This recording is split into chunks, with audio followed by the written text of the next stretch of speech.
আসসালামু আলাইকুম সুপ্রিয় দর্শক, আজকে খুব গুরুত্বপূর্ণ কিছু কথা আপনাদের সাথে কথা বলবো। আপনারা অবশ্যই আমার ভিডিওটা যারা আমার চ্যানেল থেকে দেখছেন সাবস্ক্রাইব করবেন, যারা ফেসবুক পেজ থেকে দেখছেন ফলো করবেন, একটা লাইক করবেন এবং শেয়ার করে দিবেন, সবাইকে দেখার সুযোগ করে দিবেন। দর্শক, আজকে আমি আপনাদের বাংলাদেশের সাবেক অবৈধ প্রধানমন্ত্রী শেখ হাসিনার ভারত সফরে ভারত থাকার কিছু গুরুত্বপূর্ণ তথ্য, কিছু কথাবার্তা আপনাদের সাথে শেয়ার করব। সাবেক অবৈধ প্রধানমন্ত্রী শেখ হাসিনা ভারতে আছেন। ভারত সরকার তাকে বাংলাদেশে ফেরত দিবে কিনা বা দিতে বাধ্য কিনা, এই ব্যাপারে কিছু আইনি জটিলতা নিয়ে আপনাদের সাথে আমি কথা বলবো, শেয়ার করব। আপনারা জানেন 2013 সালে ভারত ও বাংলাদেশের মধ্যে একটি চুক্তি, বন্দি প্রত্যাবর্তন চুক্তি বিনিময়, অর্থাৎ অভিযুক্ত বা দোষী সাব্যস্তকে পরস্পরের হাতে তুলে দেবে। শেখ হাসিনার বিরুদ্ধেও এখনও পর্যন্ত মোট 71টি মামলা রয়েছে বাংলাদেশে। এখন ভারতের লক্ষণ রেখার মধ্যে আছেন হাসিনা। প্রত্যাবর্তন চুক্তি ব্যবহার করে কি সেই লক্ষণ রেখার মধ্য থেকে হাসিনাকে হরণ করতে পারবে বাংলাদেশ? এই প্রশ্ন এখন সবার মনে মনে।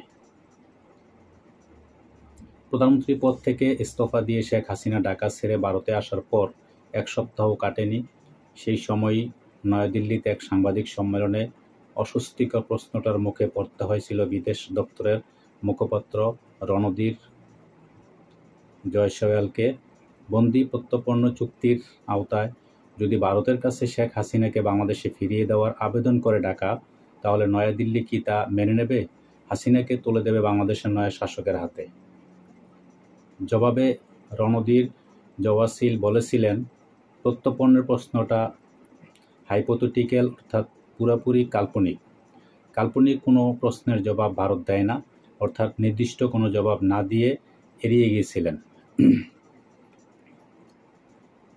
তবে খুব বেশি দিন কি এই প্রশ্নটা হাইপোথেটিক্যাল থাকবে? কূটনৈতিক সম্পর্ক বিশেষজ্ঞরা জানিয়েছেন, এই ধরনের অনুরোধ কিন্তু ঢাকার তরফ থেকে যে কোনো দিন আসতে পারে। কার্যত সেই প্রক্রিয়া শুরু হয়ে গিয়েছে। শেখ হাসিনার বিরুদ্ধে গত কয়েক সপ্তাহে একের পর এক মামলা রুজু হয়েছে বাংলাদেশে, সেই সঙ্গে বাতিল করা হচ্ছে তার কূটনৈতিক পাসপোর্টও। তাহলে কি বন্দি প্রত্যর্পণ চুক্তি মেনে বাংলাদেশের হাতে হাসিনাকে তুলে দিতে পারবে? বাধ্য হবে দিল্লি? আসুন জেনে নেওয়া যাক এই চুক্তির আগাপাশতলা। অনেক ক্ষেত্রেও কোনো একটি দেশের আইনে অভিযুক্ত বা দোষী সাব্যস্ত কোনো ব্যক্তি, বন্দিস্থ অভিযুক্ত বা দোষী সাব্যস্ত কোনো ব্যক্তি এড়াতে অন্য কোনো দেশে আশ্রয় নেয়, ওই ব্যক্তিকে প্রথম দেশে ফিরিয়ে আনার জন্য দুই দেশের মধ্যে অনেক সময় একটি চুক্তি স্বাক্ষর করা হয়। একে বলে বন্দি প্রত্যর্পণ চুক্তি।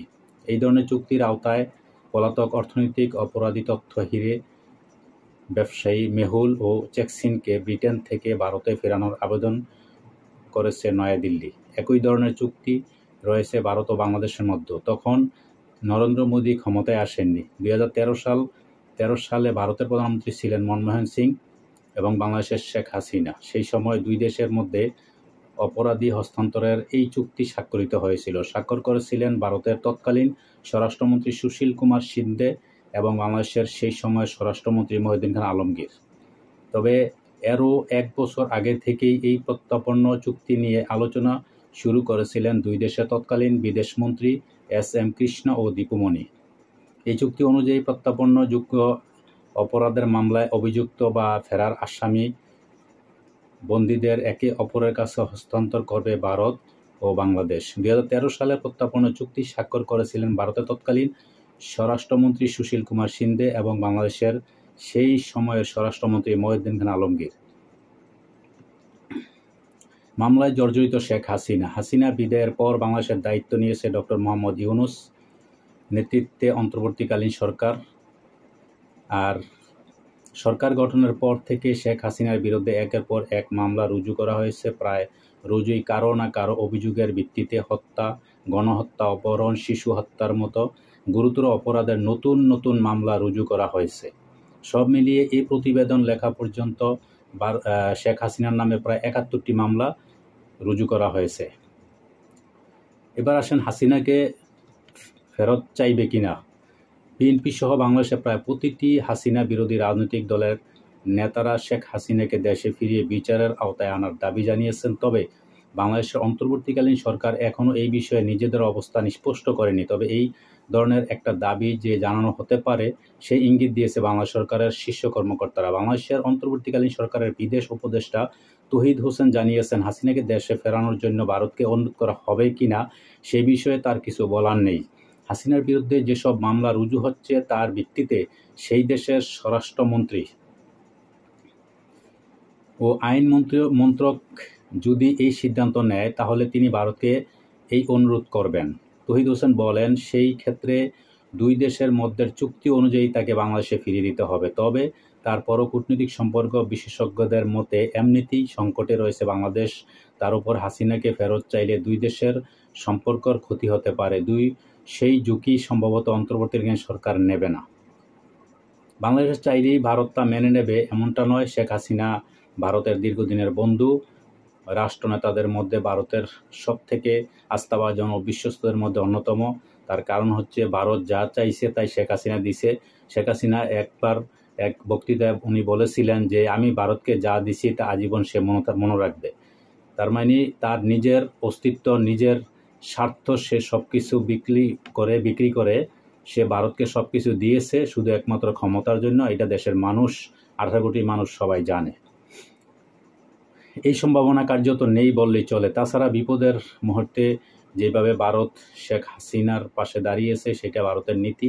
ভারতকে এইভাবেই চিনে গোটা বিশ্ব। হাসিনাকে কখনোই আরও বিপদে ফেলতে চাইবে না নয়াদিল্লি। এই মুহূর্তে শেখ হাসিনার পাশে যদি ভারত না দাঁড়ায় সেই ক্ষেত্রে বিশ্বের অন্যত্র ভারতের বন্ধু দেশের নেতাদের নয়াদিল্লির ওপর থেকে বিশ্বাস টলে যেতে পারে, আস্থা নষ্ট হতে পারে। কূটনৈতিক স্বার্থে ভারত তা চাইবে না। পাশে দাঁড়াবে বললেই তো হবে না, চুক্তির বন্ধন আছে। যে বাংলাদেশের সরকার যদি শেখ হাসিনাকে ফেরানোর দাবি জানায় তবে কূটনৈতিক কারণে ভারতের পক্ষে তা সরাসরি প্রত্যাখ্যান করাও সম্ভব হবে না। ভারত সরাসরি প্রত্যাখ্যানও করতে পারবে না, করতে পারবে না যে না দেওয়া যাবে না এটা সেটা। সেক্ষেত্রে রাস্তা আছে দুটি।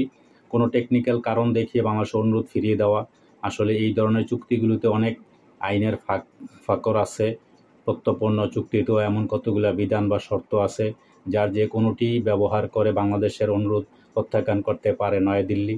দ্বিতীয় পথ কিংবা বিভিন্ন আইনি জটিলতা বা মারপেচ দেখিয়ে কারণে বিষয়টিকে দীর্ঘদিন ধরে ঝুলিয়ে রাখতে পারে।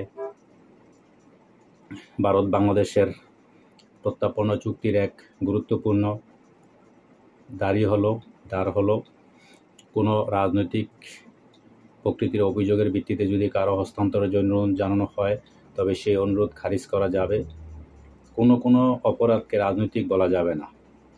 তারও লম্বা তালিকা আছে, যার মধ্যে আছে হত্যা, অপহরণ, অনিচ্ছাকৃত হত্যা, বোমা বিস্ফোরক, নাশকতা ইত্যাদি। হাসিনার বিরুদ্ধে রুজু হওয়া মামলাগুলির অধিকাংশই হত্যা, গণহত্যা, অপহরণ ও নির্যাতনের। কাজেই আপাতদৃষ্টিতে সেগুলিকে রাজনৈতিক বলে খারিজ করা কঠিন হবে ভারতের পক্ষে। তার উপর চুক্তি অনুযায়ী কোনো অভিযুক্তির হস্তান্তর চাওয়া সময় তার বিরুদ্ধে থাকা অভিযোগগুলির সপক্ষে কোনো সাক্ষ্য প্রমাণও দিতে হয় না। শুধু সেই দেশের আদালত গ্রেপ্তারি পরোয়ানা জারি করলেই তাকে বৈধ অনুরোধ হিসেবে ধরতে হবে। অর্থাৎ হাসিনার বিরুদ্ধে রুজু হওয়া মামলাগুলির কোনোটিতেই বাংলাদেশের কোনো আদালত গ্রেপ্তারি পরোয়ানা জারি করলে ওই পরোয়ানার ভিত্তিতে বাংলাদেশ প্রত্যাবর্তনের অনুরোধ জানাতে পারে। যাক, তবে দর্শক, আমরা এতটুকুই আজকে জানলাম। পরবর্তীতে দেখা যাক কী হয়। যদি বাংলাদেশ সরকার ভারতকে দাবি করে, বাংলাদেশ দেয় কিনা।